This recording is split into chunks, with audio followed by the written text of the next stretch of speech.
is perhaps no other place in all of Great Britain that holds as much history and as much magnificence and as much pain and suffering as the Tower of London. We loved it so much that we spent 2 days at the tower, and with all there is to see, that's easy to do. You can get to the tower by taking the central line of the tube to Tower Hill, and it's just a short walk from that underground station. The first thing you will see are the outer walls, and they are awesome. I had no idea the tower was so huge.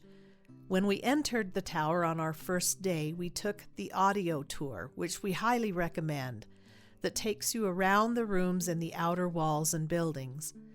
The tower began as a royal residence. We wandered through the rooms that the medieval kings of England made their homes.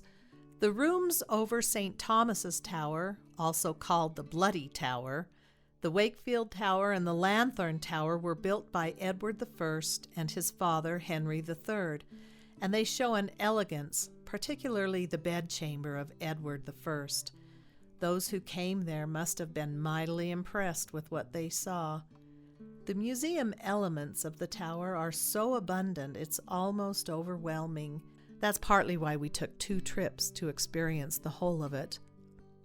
The first building of the entire Tower of London complex is the White Tower, inside the outer walls.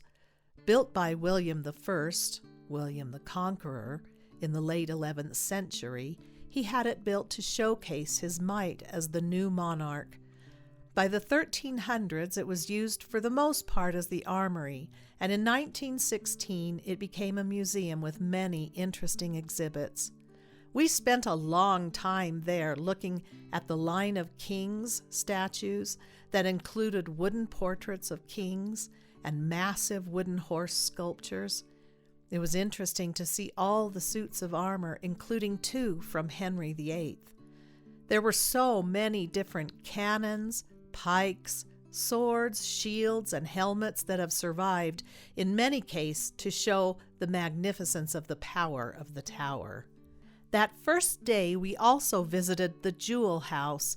Located on the far side of the White Tower, the crown jewels are kept there under the guard of military soldiers.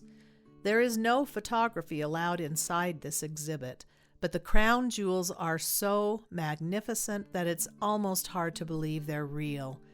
There was a long line the day we saw them, but on our second visit, people walked right in.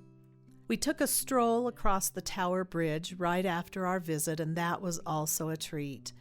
The bridges over the Thames are amazing and are something that every visitor ought to take advantage of.